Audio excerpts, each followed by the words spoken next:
भारत माता की, भारत माता की, भारत माता की।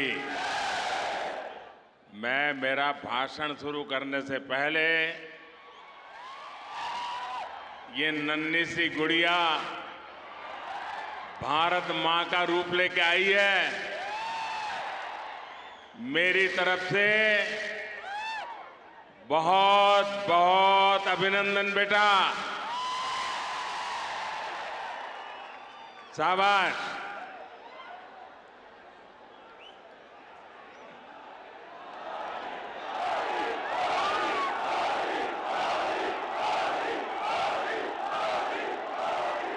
నా కుటుంబ సభ్యులారా,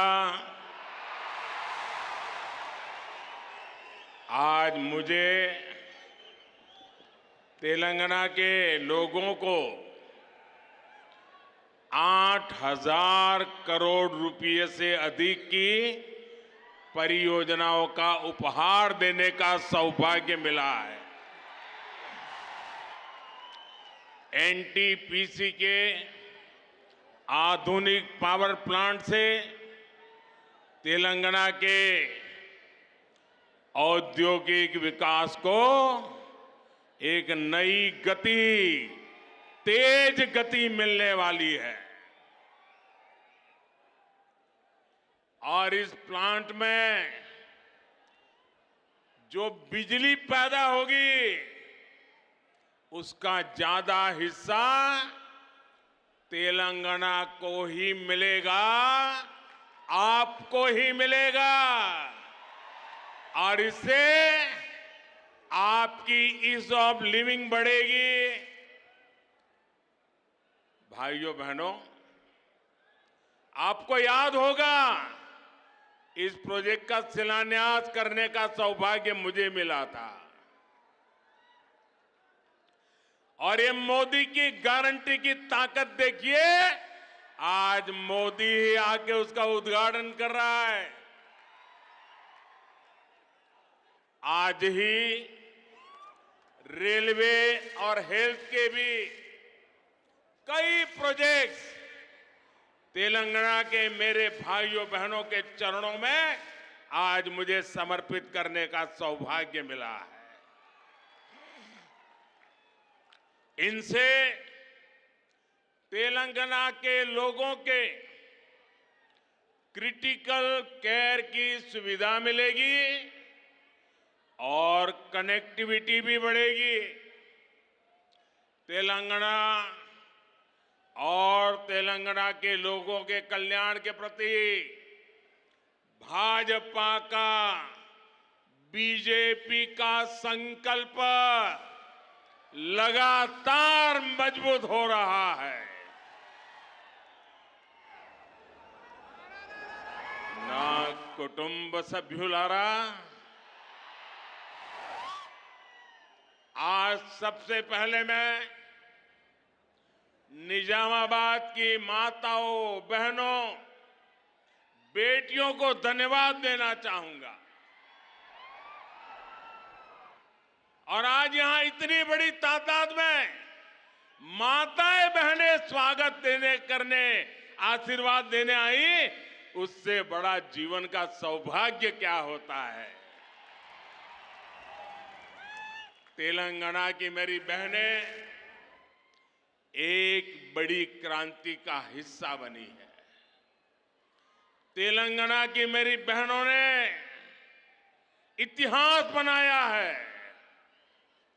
कुछ ही दिन पहले संसद में नारी शक्ति वंदन अधिनियम पास हो गया है। कांग्रेस और उसके इंडी अलायंस, एक गठबंधन गठबंधन 30 साल से उसे रोककर बैठे थे। उनको किसी की परवाह नहीं थी। भांति भांति के चालाकियां करते थे, दिखावा करते थे और खेल दूसरा खेलते थे।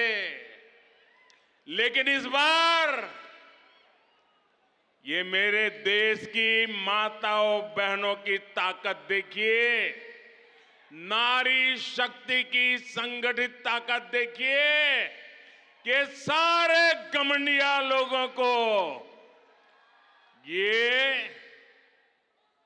संसद के अंदर नारी शक्ति वंदन अधिनियम को मजबूरी से समर्थन करना पड़ा है।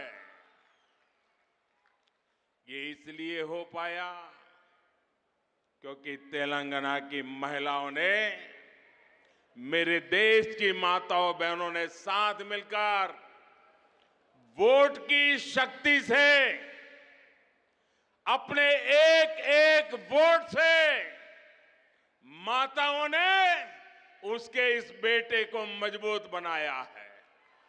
बहनों ने उनके इस भाई को मजबूत बनाया है और माताएं बहनें आपने मजबूती दी है, इसलिए मजबूती से ये आपका बेटा काम कर पा रहा है।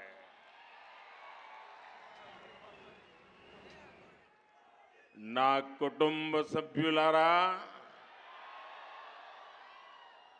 तेलंगाना वो राज्य है जिसने देश के विकास में हमेशा अपना योगदान दिया है।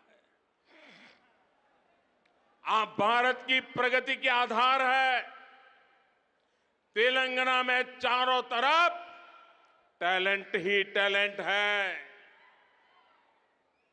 जब दुनिया में इतनी बड़ी कोरोना महामारी आई तो तेलंगाना ने भी वैक्सीन बनाकर पूरी दुनिया में भेजी।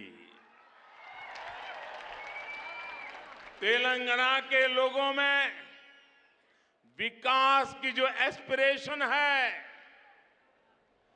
उसे मैं भली भांति समझ सकता हूं। अभी मैं देख रहा था, क्या वाइब्रेंसी थी, क्या ऊर्जा थी, क्या जुनून था। मेरे साथियों, आपको 100 सलाम।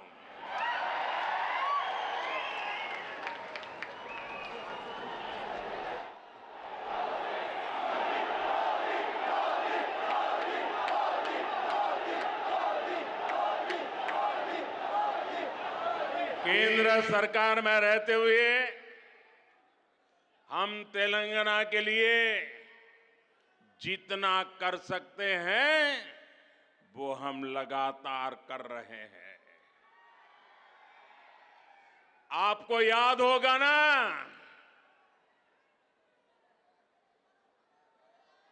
हम लोगों ने निजाम की हुकूमत, देश तो आजाद हुआ था लेकिन हमारा ये हैदराबाद और ये सारा इलाका आजाद नहीं हुआ था। निजाम अड़ंगे लगा करके बैठा था कि नहीं बैठा था? बैठा था कि नहीं बैठा था? एक गुजराती बेटा सरदार वल्लभ भाई पटेल, उसने ताकत का परिचय दिया और आपकी आजादी को पक्का कर दिया। आज दूसरा गुजराती बेटा आपकी समृद्धि के लिए आया है, आपके विकास के लिए आया है, आपकी भलाई के लिए आया है। हमने तेलंगाना में नेशनल हाईवेज, नई रेल लाइनों, नए अस्पतालों का निर्माण किया है। भाजपा सरकार ने यहां बीआरएस सरकार को तेलंगाना के विकास के लिए भारी धनराशि भी दी है, लेकिन दुर्भाग्य से बीआरएस ने तेलंगाना के लोगों के लिए भेजागा जो पैसा भेजा ना, उसमें भी लूट चलाई। लूट सके तो लूट, यही उनका मंत्र है। ना कुटुंब सभ्युलारा, भारत जैसे लोकतंत्र देश में प्रजा का महत्व होना चाहिए, परिवारवादियों का नहीं। और इन्होंने तो लोकतंत्र को लूट तंत्र बना दिया है, प्रजातंत्र को परिवार तंत्र बना दिया है। तेलंगाना के निर्माण के लिए हजारों परिवार संघर्ष करते करते तबाह हो गए। अनेकों नौजवानों ने बलिदान दिया, माताएं बहनों ने मुसीबतें झेली, लेकिन एक परिवार ने सब कुछ कब्जा कर लिया और उन परिवारों को कोई पूछने वाला नहीं है। तेलंगाना में बस एक ही परिवार ने यहां के लाखों परिवारों के सपनों पर कब्जा कर लिया है। वर्तमान तेलंगाना में या तो केसीआर खुद है, या उनके बेटे हैं, या उनकी बेटी है, या उनके भतीजे हैं, या उनके भांजे हैं, या चाहे उनके ससुराल वाले हैं। कोई बचा ही नहीं है, बस यही काम, लूटो। क्या आपने कभी सोचा है कि वो कैसे आपके एक वोट का उपयोग केवल अपने परिवार को अमीर बनाने में कर रहे हैं? इन लोगों ने तेलंगाना में भाई भतीजावाद और भ्रष्टाचार को बढ़ावा दिया है। ना कुटुंब सभ्युलारा, परिवारवाद का सबसे बड़ा नुकसान देश के युवा को उठाना पड़ता है। जब पूरा सिस्टम एक परिवार की सेवा में लगा रहता है, तब वो परिवार सिस्टम में टॉप से लेकर बॉटम तक उन्हीं लोगों की भर्ती करता है जो उनके करीबी हो। तेलंगाना के नौजवानों को वो अवसर नहीं मिलता है। फिर किसी भी महत्वपूर्ण पद पर तेलंगाना के तेजस्वी युवा को भी कोई मौका नहीं मिल पाता है। इन लोगों से अलग बीजेपी एक ऐसी पार्टी है जो किसी विशेष परिवार के बजाय सामान्य मानवी और उसके परिवार के लिए काम करती है। ना कुटुंब सभ्युलारा, तेलंगाना के लोगों को ये कांग्रेस से भी बहुत सावधान रहने की जरूरत है। ये तो बड़े खिलाड़ी हैं,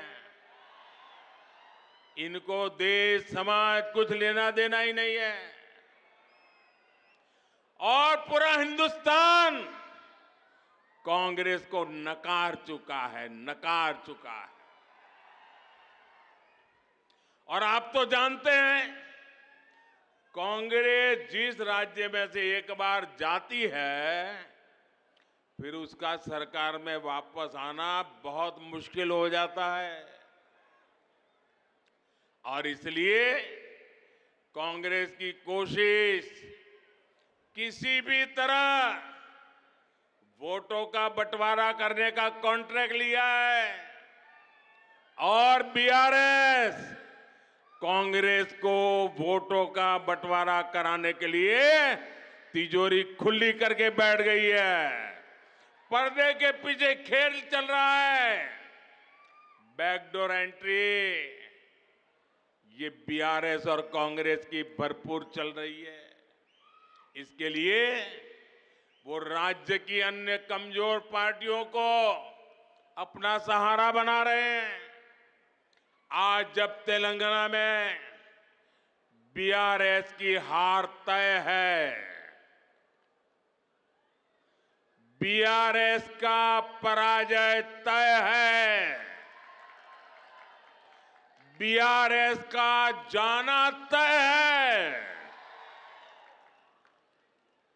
तो कांग्रेस ने पर्दे के पीछे बीआरएस से गठबंधन कर लिया है। कर्नाटका चुनाव में बीआरएस ने कांग्रेस की जमकर मदद की थी और अब इस चुनाव में कांग्रेस अपना कर्ज उतार रही है, क्योंकि कर्नाटक में भरपूर खजाना, ये तेलंगाना की जनता से लूटा हुआ माल कर्नाटका में कांग्रेस को दे दिया गया ताकि वहां कांग्रेस जीत जाए, फिर उसको मिलकर के तेलंगाना में जिल जाए। ये बीआरएस खेल करती है भाइयों। मैं आज पहली बार एक रहस्य खोलने जा रहा हूं। खोल दूं? सच बता दूं? बता दूं? बता दूं भाइयों? पहले कभी नहीं बताया, आज बता देता हूं। और मेरे पत्रकार मित्रों से भी कहता हूं, जांच करवा लेना। 100% सच्चाई बताने आया हूं मैं आज।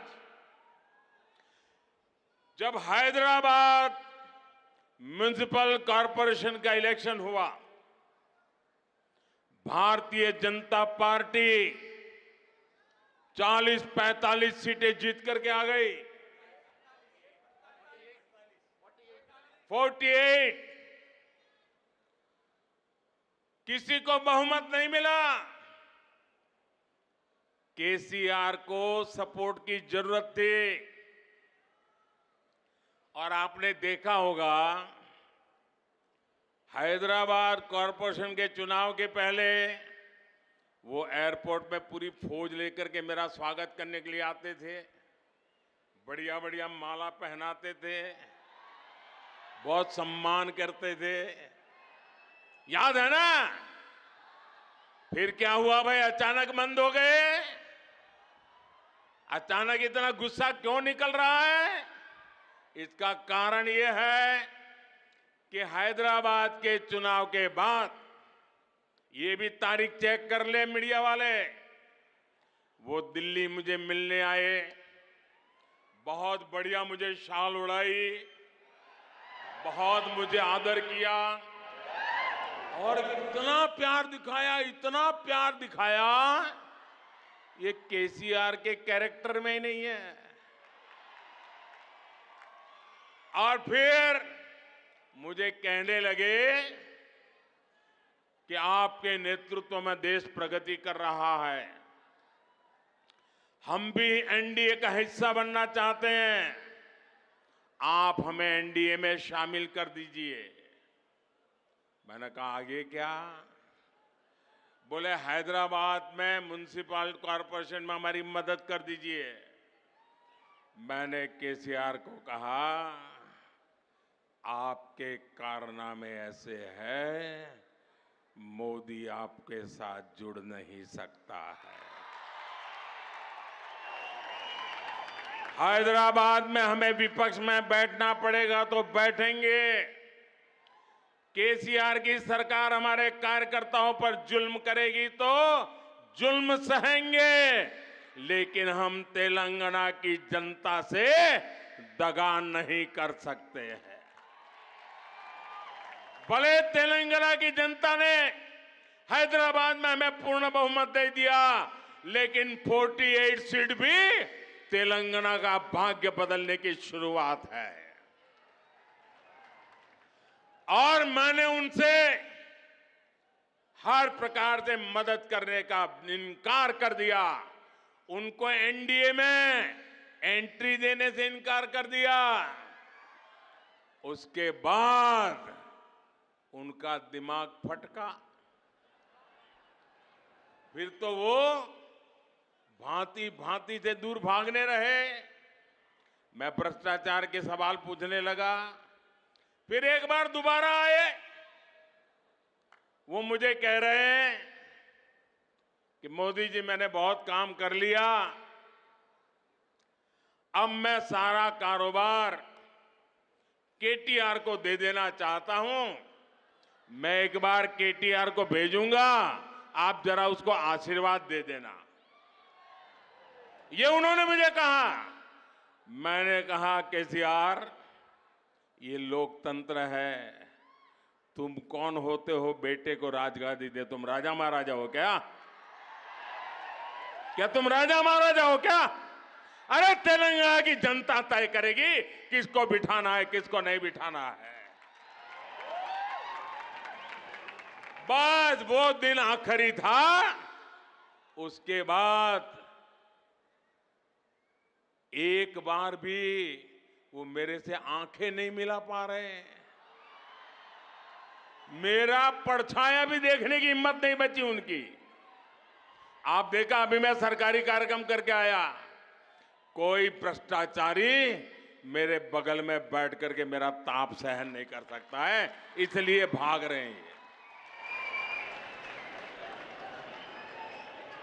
मेरे परिवारजनों, कांग्रेस ने अब एक नई बात शुरू की है। ये तो मैंने केसीआर का पुराण बताया।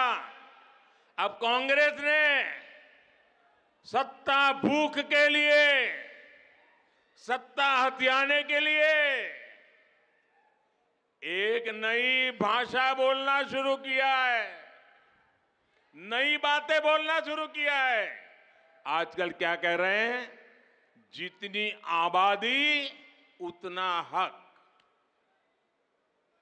मैं जरा पूछना चाहता हूं कि जिन्होंने इनको वाक्य लिख करके दिया है, उसने सोचा है क्या? जब तुम कह रहे हो तो कांग्रेस की मूलभूत नीतियों पर ही सवाल खड़ा कर रहे हो।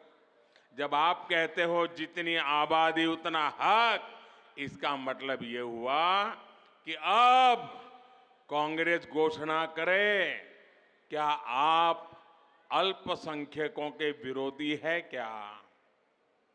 कांग्रेस स्पष्ट करे, आप दक्षिण भारत के विरोधी है क्या? मैं सिद्ध करता हूं, उनकी ये नई सोच दक्षिण भारत के साथ घोर अन्याय करने वाली सोच है। ये नई सोच माइनॉरिटी के पीठ में भी छुरा भोंकने वाली सोच है। आजकल देश में अगले डिलिमिटेशन की चर्चा हो रही है। आपको मालूम है ना, 25 साल के बाद पार्लियामेंट की सीटें कितनी होगी, कौन सी क्या होगी, इसका निर्णय जुडिशरी करती है। और उसके कारण जहां जनसंख्या कम है उसकी सीटें कम हो जाती है, जहां जनसंख्या ज्यादा है उनकी सीटें बढ़ जाती है। अब हमारे दक्षिण भारत के सभी राज्यों ने जनसंख्या वृद्धि को रोकने में बहुत बड़ी देश की मदद की है। अब कांग्रेस का नारा ऐसा है कि जिसकी जितनी आबादी उतना उसका हक। इसका मतलब अब कांग्रेस दक्षिण भारत के संसद सदस्यों की संख्या कम करने का नाटक करने जा रही है, खेल खेलने जा रही है। क्या दक्षिण भारत इसको स्वीकार करेगा? क्या दक्षिण भारत कांग्रेस की चाल को स्वीकार करेगा? क्या दक्षिण भारत कांग्रेस को माफ करेगा? इसी विषय पर मैं कांग्रेस के नेताओं को साफ कहता हूं, देश को मूर्ख मत बनाओ, स्पष्ट करो क्या कारण है दक्षिण भारत के राज्यों को अन्याय करने के खेल खेले जा रहे हैं। और इंडी गठबंधन के दूसरे दलों से भी मैं कहूंगा, हिम्मत है तो जरा कांग्रेस से पूछिए कि वो किस रास्ते पर जा रही है। मैं दूसरा सवाल पूछता हूं, जो कहते हैं जितनी आबादी उतना हक, मैं कांग्रेस को सवाल पूछता हूं, साउथ के अंदर खास करके तमिलनाडु में मंदिरों पर सरकार का हक है। सरकार ने कब्जा कर लिया है। मंदिरों की संपत्ति को सरकारी मिलीभगत में हड़प किया जा रहा है। मंदिरों को तो लूटा जा रहा है, मंदिरों को तो कब्जा किया गया है, लेकिन माइनॉरिटी के पूजा स्थल को हाथ नहीं लगाते हैं, सरकार के नियंत्रण में नहीं लेते हैं। अब कांग्रेस ने जो नारा दिया है, कांग्रेस ने कहा है कि जितनी आबादी उतना हक। अगर यही आपका मंत्र है, यही आपका सिद्धांत है, तो क्या माइनॉरिटी के जितने पूजा स्थल है उनको ये दक्षिण के आपके सारे साथी जब्त करेंगे क्या? उनका कब्जा करेंगे क्या? उनकी प्रॉपर्टी को लोगों के काम में लाएंगे क्या? नहीं लाएंगे। मैं दूसरा सवाल पूछता हूं कांग्रेस को, ये जो नारा देते हैं तो क्या कांग्रेस और उसके साथी खास करके तमिलनाडु, क्या वो वहां हिंदू मंदिरों को जो कब्जा किया जा रहा है, हस्तक्षेप किया जा रहा है, दक्षिण के अधिकतम राज्यों में यही खेल चला है। जब आप कहते हैं जितनी आबादी उतना हक, तो क्या ये हक हिंदुओं को आप वापस देंगे क्या? जवाब दीजिए। ये झूठी बातें मत करिए। लोगों को भ्रमित करने का खेल खेलना बंद कर दीजिए। कांग्रेस को, इंडी अलायंस को इस बारे में भी अपना स्टैंड साफ करना चाहिए। कांग्रेस के साथी जो तमिलनाडु में राज करते हैं, जो केरल में राज करते हैं, जो तेलंगाना में राज करते हैं, जो कर्नाटका में राज करते हैं, ये सारे साथियों को कांग्रेस से बात जवाब देना पड़ेगा। साथियों, आज देश में सबसे बड़ी जरूरतमंद जिनको डगर डगर पर मदद की जरूरत है, वो कौन है? हमारे देश के गरीब परिवार है। अगर आज इस देश की सबसे बड़ी कोई जाति है तो वो जाति गरीब है। और इन गरीबों की सबसे बड़ी जाति, उनकी सेवा, उनका कल्याण, उनकी प्रगति, यही सच्चा सामाजिक न्याय है। हमारी सरकार ने पिछले 9 सालों से गरीब कल्याण के लिए दिन रात मेहनत की है और इसके परिणाम भी सामने आ रहे हैं। नीति आयोग की रिपोर्ट कहती है कि 5 वर्ष में 13.5 करोड़ लोगों को गरीबी से बाहर लेने का पवित्र काम हमने किया है। और इसलिए मेरे लिए तो जाति अगर कोई है, देश की सबसे बड़ी जाति कोई है तो गरीब है। और अगर गरीब को गरीबी से बाहर निकालेंगे ना, तो ये देश समृद्ध होने से कोई रोक नहीं पाएगा। और यही मोदी का सपना है, यही मोदी की गारंटी है, यही मोदी का संकल्प है और यही मोदी की साधना है, यही मोदी की तपस्या है। और मैं अन्य सभी राजनीतिक दलों से भी आज आह्वान करता हूं, हाथ जोड़ करके मैं देश के सभी राजनीतिक नेताओं को, सभी दल के मुखियाओं को, सभी पॉलिटिकल पार्टियों को कहता हूं, आइए, आजादी के 75 साल हो गए, आइए गरीबों के कल्याण पर विचार करे, गरीबों की भलाई के लिए विचार करे, गरीबों की भलाई के लिए योजनाएं बनाए, गरीबों के उत्थान के लिए काम करे।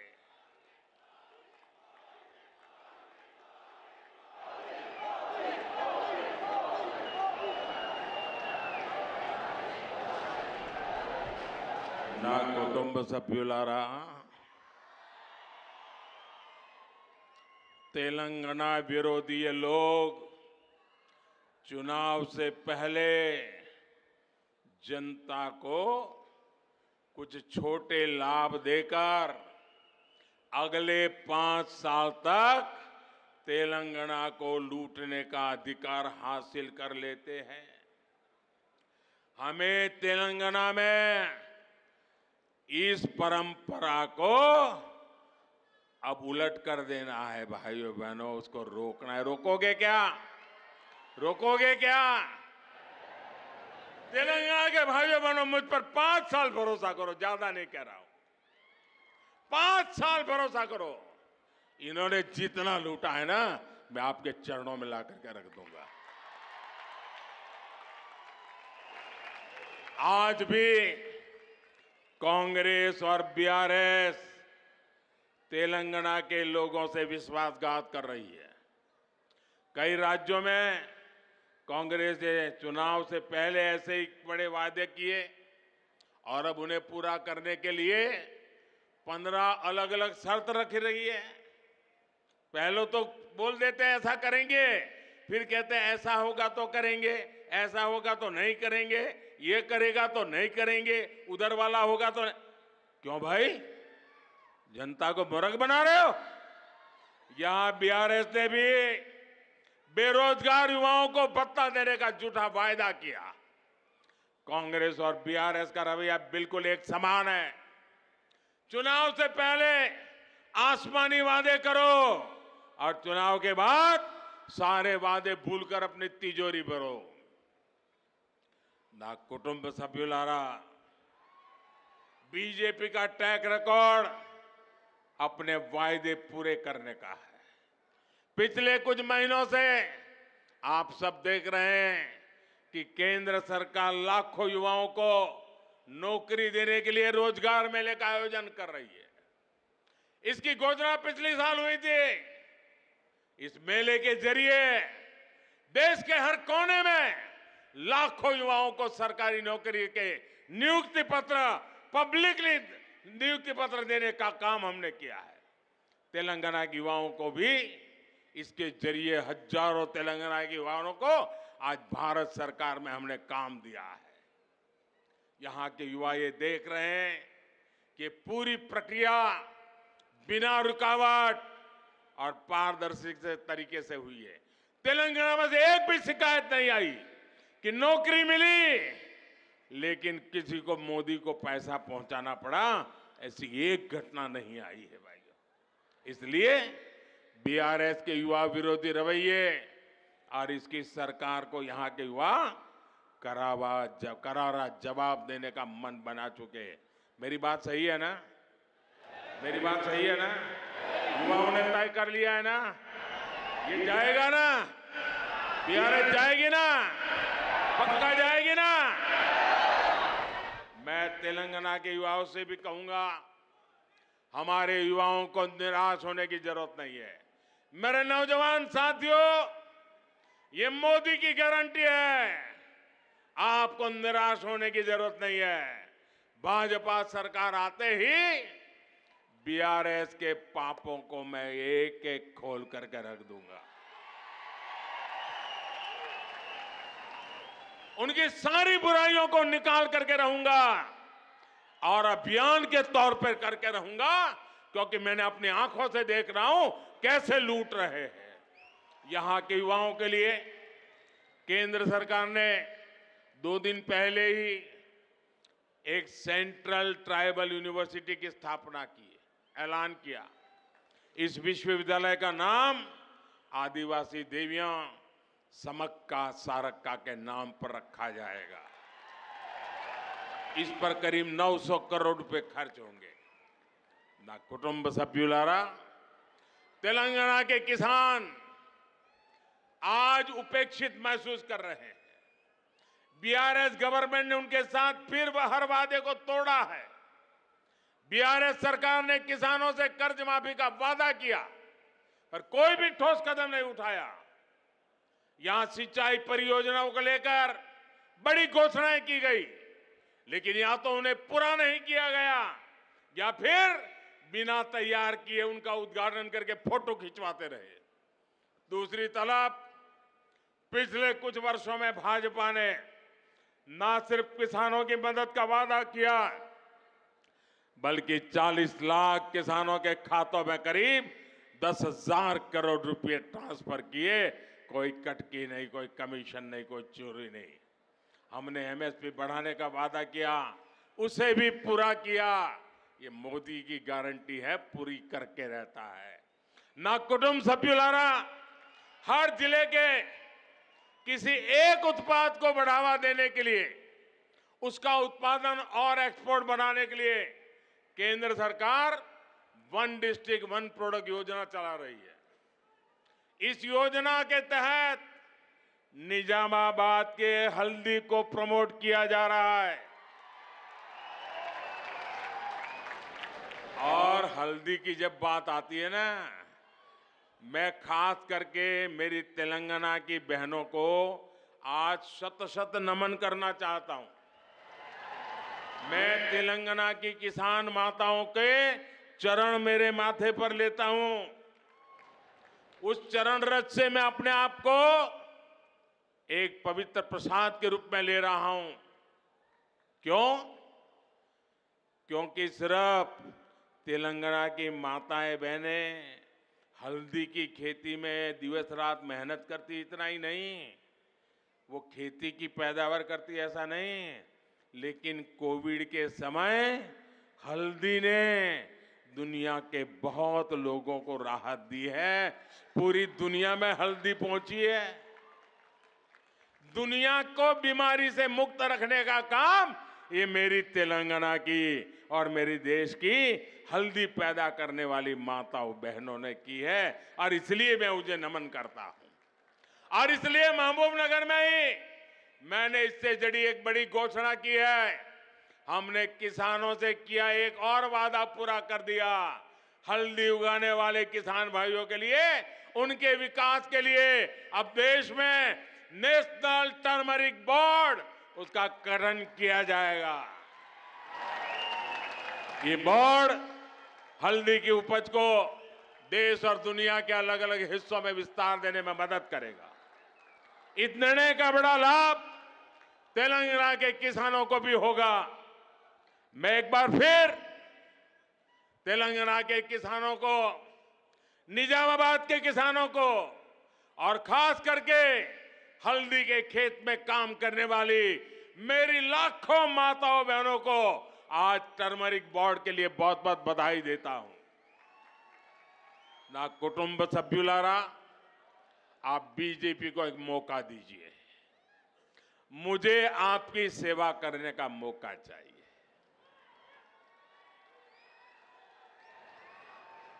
देंगे? मुझे सेवा करने का मौका देंगे? मुझे आपकी सेवा करने का मौका देंगे?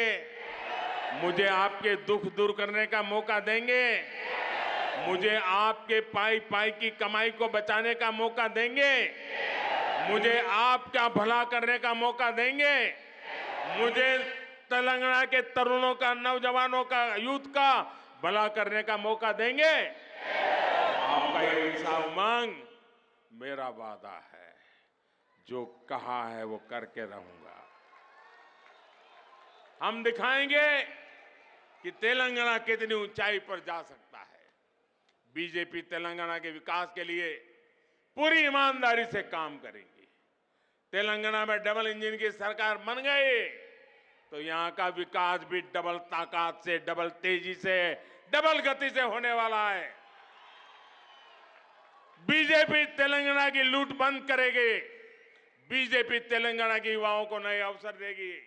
बीजेपी तेलंगाना की महिलाओं को मान सम्मान और सुरक्षा देगी। बीजेपी तेलंगाना में ईमानदार और पारदर्शी शासन लाएगी।